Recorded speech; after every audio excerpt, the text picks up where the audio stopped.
الاستاذ محمد عبد القدوس، الاستاذ صابر بركات. كمان انا عايزكم تعبروا للاستاذه سهام شوادة عن شكركم لتضامنها معاكم.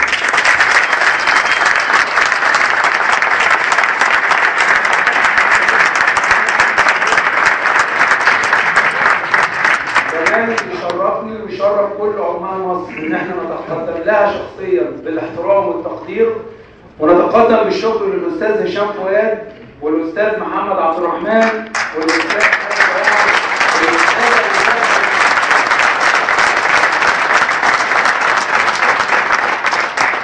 كمان بنشكر زمايلنا في الشركات الاخرى واخلافه. وكمان احنا النهارده بنشكر نقابه الصحفيين انها فتحت لنا بابها ووسعت لنا صدرها ان احنا نعرض مشكلتنا ونوصلها اعلاميا وسياسيا للدوله.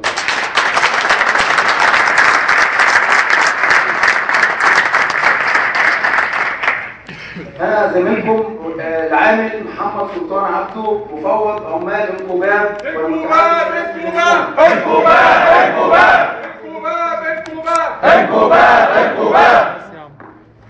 وأنا بشكر زميلي من شركة جاك إن هو ألقى بالصورة ووضح موقف صاحب الشركة، وده حال كل المستثمرين. لكن أنا في كلمتي عايز يعني أسلط الضوء على دور الدولة وعاتب الدولة.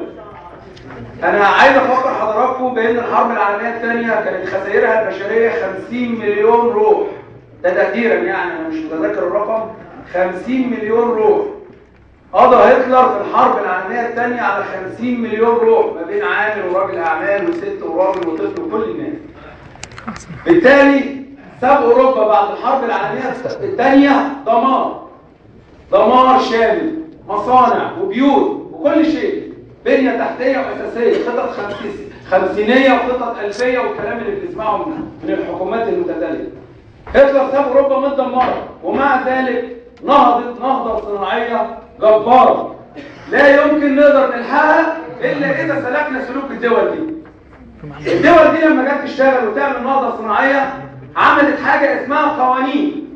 القوانين دي تنسق العلاقة ما بين صاحب العمل والعامل.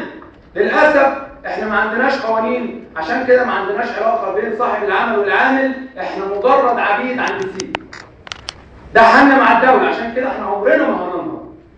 لو حضرتك جيت شفت سياسة الحكومة السابقة كانت بتدعم الاستثمار بكل ألوان الدعم. أنا معايا ورق هنا قدامي بيقول إنها ادت لصاحب الشركة متر الأرض في 6 أكتوبر ب 50 جنيه بالقسط. مصنعين، واحد مساحته 24000 متر ادته متر الأرض ب 50 جنيه بالقسط. مساحة ال 24000 متر تعمل 700 وكسر، يعني 750,000 جنيه بالقسط. ادته 120 مليون دولار عشان 120 مليون جنيه عشان يجيب مكتب بالقسط. ادته عمال تشتغل عنده بالقسط. واقصد في كلمه عمال بالقسط ان انا معايا واحد من زمايلي موجود بينا معاه بكالوريوس تجاره خارجيه واداره اعمال جامعه حلوان وشغال معايا عنها، لان الدوله ما وجدتلوش قانون يهيئ له فرصه عمل وشجعت الوساطه والكوسه والكلام ده كله احنا عارفينه مش محتاجين نحكي فيه. فاذا انا في كلمتي عايز اعاتب الدوله، عايز اعاتب مصر واهل مصر ومستثمرين مصر ورؤساء مصر ووزراء مصر، لانهم بالبلد كده بهدلونا ومرمطونا وذلونا. تمام كده؟ مستوعبين النقطه دي؟ وهي دي النقطه اللي احنا عايزين نتكلم فيها. العلاقه بين صاحب العمل والعامل، صاحب عمل بياخد كل الوان الدعم، عامل ما بياخدش ولا لون من الوان الدعم. التأمين الصحي والتأمينات الاجتماعية بتدعم بيها الدولة المستثمر، ما بتدعمش العامل. الدولة بتديله اشتراكات تأمين صحي، بيدفع جزء والعامل جزء. تأمين اجتماعي جزء والعامل جزء، ويوم ما تطلع قرار او معايا اهوت تطلع قرار بعلاوة 10% من الأساس اللي هو لاعب فيه البخت ومخليه 100 جنيه و150 جنيه و200 جنيه بعد 10 سنين بهدلة وشغل. أنا بشتغل في الشركة الدولية للمنتجات الورقية والمواد التعبئة انكوباب. يملكها مستثمر مصري اسمه فريد وديع جرجس طوبيا. انشأت في 97 وبدأ التشغيل في 2000. أخذ إعفاء من البلد 10 سنين، القانون العقيم اللي أصدروه عشان يشجعوا الاستثمار وهم بيشجعوا السرقة والفساد، أخذ 2000 ل 2010. طبعا انا بشغل عندي ببلاش، وباخد اعفاء من الجمارك عشان بشغل عمال، وباخد قروض عشان بشغل عمال، وباخد تسهيلات تامينات صحيه واجتماعيه عشان بشغل عمال في فتره ال10 سنين دي. فلما يخلصوا انا هعمل ايه؟ هاخد بعضي واهرب على طول من البلد، لان انا مش بشتغل، انا بنصب على الدوله. لو انا بعمل استثمار حقيقي زي اللي حصل في اوروبا، وبطور وبستثمر وبشغل وبعمل مصنع واثنين وثلاثه، وبشغل السنه دي 1000 عامل والسنه اللي بعدها 2000 عامل، يبقى انا هكبر الدوله. لكن انا الدوله سهلت لي ان انا انصب على العمال وعلى الدوله، فانا طبعا مش مستثمر، انا نصاب. طبعا احنا يعني كنا عايزين نوصل الرساله دي للدوله، ونقول لهم ان الثوره قامت، وان الحرب العالميه لما انتهت وهنعتبرها كانت ثوره ودمرت اوروبا كلها، هنقول ان احنا ثورتنا دمرت الفساد اللي فات. فمحتاجين ان الثوره دي تكتمل، ومحتاجين ان الفساد ده يروح كل اثر ليه ورا الشمس. كل فاسد، كل نصاب، كل حرامي، كل اللي اكل عرق عامل في مصر يتحاسب ويتعاقب بعقاب يرضي العامل.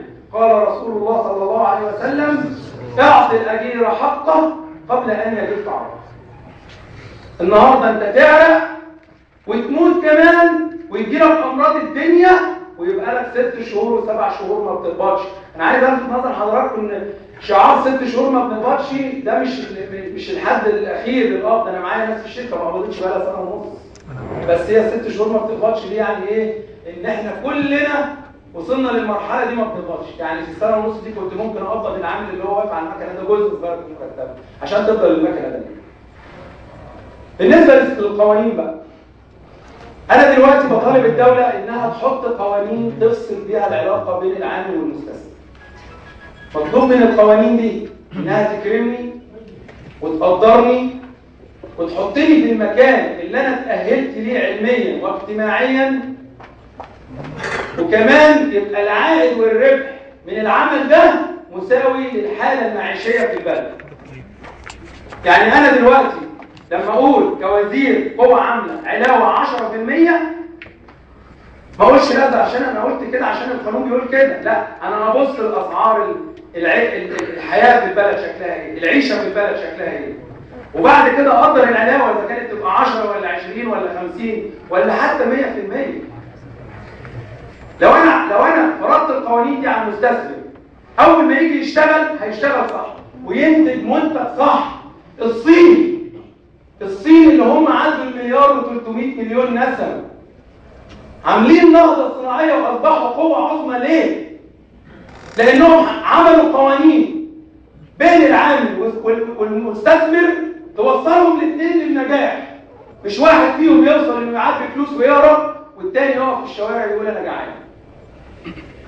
طبعا احنا مشكلتنا في الشركة بعد الراجل ما خلص فترة الإعفاء ابتدى يتداين من البنوك عشان يظهر للدولة ان هو معهوش فلوس، وقال كده باللفظ ان النظام السابق علاء مبارك وجمال مبارك ووالدهم يعني حاولوا يضغطوا عليه لان هو تفحش في الثراء وياخدوا منه بعض يعني او جزء من الثروه دي.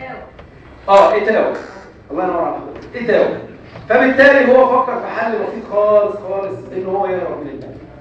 ولان انا كعامل اقدر احصر لك الموضوع ان انا شركتي كانت بتشتغل ب 22 مليون جنيه في الشهر، يبقى حضرتك في خلال ال10 سنين دول انا يعني هتجاوز معاك شويه واقول لك خلينا حنينين ونحسبهم 7 سنين. اضرب كده الرقم ده 22 مليون جنيه 7 سنين بمليار 848 مليون جنيه. طلع مليار تشغيل، يبقى هو في جيبه مني انا كعامل ومن عرقي ومن بلدي وموارد بلدي 848 مليون، غير ثمن المنشأة اللي هي تقدر ب 500 مليون. عمار يا مصر، عمار يا مصر، ما اقدرش اقول اكتر من كده. حد هيلاقي فلوس بره احسن مننا؟ تعالى عايز فلوس وتعدي وتجري، تعالى مصر. تعالى مصر، تعالى اسرق وانهب وانصب وموت في نفسك وخد اللي انت عايزه واهرب من مطار القاهره برشوه او بايا كانت الموضوع ده. معايا في الورق ده احكام على صاحب المصنع تتجاوز 12 سنه، كلها واجبه النفاذ، كلها واجبه النفاذ. انا عايز اسال الدوله خرج من مطار القاهره ازاي؟ يا لواءات يا وزراء داخليه، خرج ازاي؟ ها؟ بالرشوه، بالفساد. الثروه اللي هو حققها دي ما قعدهاش في مصر لانه مش ناوي يكمل، وداها بره وراح قاعد جنبها يصرفها، وسابنا هنا للبلد نقطع وناكل في بعض. لما جينا ادينا وشينا للدوله وقلنا الحقونا، وهقول لحضراتكم اللوم اللي في الدوله على النقطه دي. اول جهه توجهت لها في بخور جاي عشان نصور نقطع تحت سيديهات، مركزة في